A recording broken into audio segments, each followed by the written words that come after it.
আর মাত্র ২-১ দিন বাদেই আমাদের মাঠের আলু তোলা কাজ লাগবে। আর আলু তোলা কাজ তো একদিনে শেষ হয় না।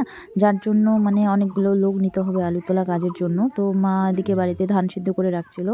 আর ধান সিদ্ধ করে রাখছিল কারণ বসন্তকালে তো বৃষ্টি হয় আর মানে ঝড় বৃষ্টির কারণে তখন ধান সিদ্ধ করা যায় না। যেহেতু আমরা মানে সারা বছরই বাড়ির ধানের ভাত খাই। তো তার জন্য মা মানে এই কয়েকদিন থেকে মা প্রতিদিন ধান সিদ্ধ করছে। সেই ধানগুলো শুকিয়ে আবার নতুন করে সিদ্ধ করতেছে। তো কালকেও ধান সিদ্ধ করেছিল মা, সেই ধানগুলো দেখো রোদে শুকোতে দিয়েছে, সেগুলোই আমি খাচ্ছিলাম বাইরে বসে বসে। মা বাড়িতে রান্নাবান্না করছিল। তো আমি প্রথমেই দেখলে তোমরা যে আমি একটা বস্তা নিয়ে আসলাম, সেই বস্তার ধানগুলো বাইরে করে ভিজিয়ে রাখবে, গামলা হাঁড়ি ওগুলোতে ভিজিয়ে রেখে, মানে ভেজা ধানটা নাকি তাড়াতাড়ি সিদ্ধ হয়। বাইরে আমরা আগে ধান ভিজিয়ে রাখি, তারপরে আমরা সিদ্ধ করি। আর মানে সেই ধানটা তাড়াতাড়ি সিদ্ধ হয়ে যাওয়ার ফলে কি মানে একদিনে অনেকগুলো ধান সিদ্ধ করা যায়।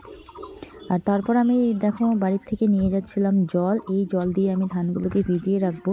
জলগুলো নিয়ে যাওয়ার পর আমি যেহেতু ধান ঘাটছিলাম, তো ধান ঘাটতে ঘাটতে এখানে রোদে বসে আছে, ভাবলাম কি করব। তো মা যেহেতু আমাদের বাড়িতে কুলের আচার করে রেখেছিল, সেই আচার একটু বের করে আনলাম।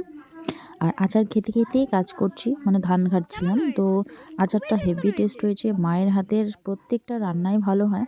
আর আচার, মায়ের হাতের আচার তো মানে দুর্দান্ত স্বাদ, দুর্দান্ত, জাস্ট ওয়াও।